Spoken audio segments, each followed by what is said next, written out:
Sure. Let's talk about some individual awards out there, Ben. And you picked Okay. Joey Votto as the Yeah. National League MVP. That was a little bit of a surprise, at least from my perspective. Why Joey Votto? Well, I don't think it should have been too much of a surprise, honestly. If you look at his second half last year, this guy really had one of the great runs you can imagine. After the All Star game, he batted 408 with 15 homers and 55 RBIs. His OPS was like 1,000 points higher than anyone else's. I think performance-wise, he's one of the greatest hitters in the world. I think another part of it is that voters are increasingly less swayed by how a guy's team does. The Reds are not going to be good this year. Joey Votto, due to his contract, is not going to be going anywhere. He's going to finish this season and maybe to come on the Reds. But I think that voters will start to realize that value is value. If the Reds would be 8 wins worse than they end up without Joey Votto, that's value, even if they don't make the playoffs. He obviously has a lot of contenders this year. I like a rejuvenated Bryce Harper in particular to have a big year. But I just think it's time for Joey Votto to be recognized once again as the uniquely great hitter that he is. Your AL MVP goes to Mike Trout. That's a pretty safe pick there. He's Yep. still young, but he's been playing in the league for a while. Has he reached his prime yet? And if not, what does that mean for the rest of baseball? He has not reached his prime yet. He certainly hasn't. He's only 25. He's just turned 25 years old. Usually you get to that peak around 27, 28. Obviously, he's one of a kind. But what it means is that he's only getting better. If you look at his stats, he's walking more, he's striking out less. The few gaps in his game that did exist are getting closed up. I think that we're really only on the tip of the iceberg of this guy who is becoming the face of baseball. Even if, he's a quieter type of personality, maybe he doesn't seize the spotlight like some others.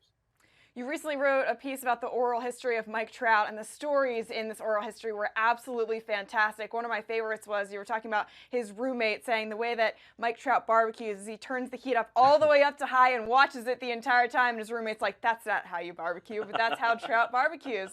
What was one of your favorite anecdotes from your oral history? Well, his roommate's Garrett Richards. He's the ace of the Angels. And these guys have been living together. I think this is going to be their 8th season living together since the minor leagues.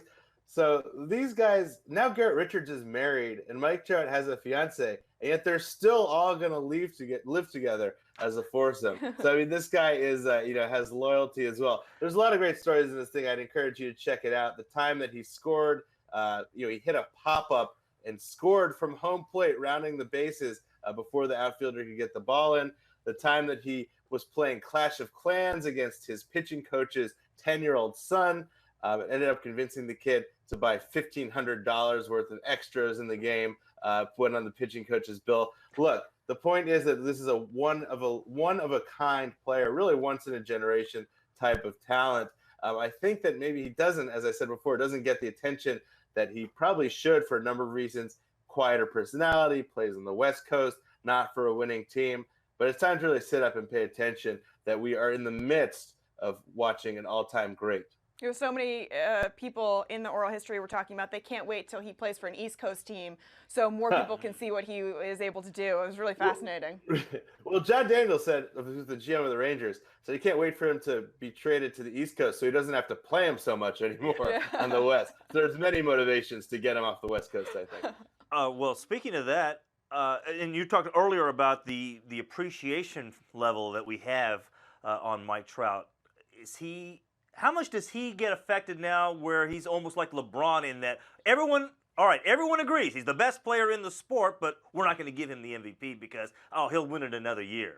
Let's reward somebody else who's having an outstanding year while Mike Trout continues to be Mike Trout. I think it's going the other way, actually, Michael. I think that in retrospect, people see, okay, he's 5 years in, he's won 2 MVPs. He got 3 second-place finishes. I think a lot of people think, maybe he should have gone 5 for 5, actually. I think that as far as I do too. Well, I'm not sure about 5 for 5. He should have had more than 2, somewhere in the middle there. So I think that people feel like, first of all, they've got to make up for some lost time, maybe some years in which he should have won the award and didn't. And second of all, I think that baseball writers and voters are each year incrementally better recognizing the brilliance of what Mike Trout does from a sabermetric perspective, and kind of discounting the fact that his team's not so great. It's not his fault. So I think he's going to go on a run here, assuming health, which is you could say about anybody. All right, Ben, we're going to keep this tape and check all your predictions at the end of the season. So you're on the hook for all of them. Thanks, Alexa. Thanks, Thanks, Ben. Michael. All right, thank you.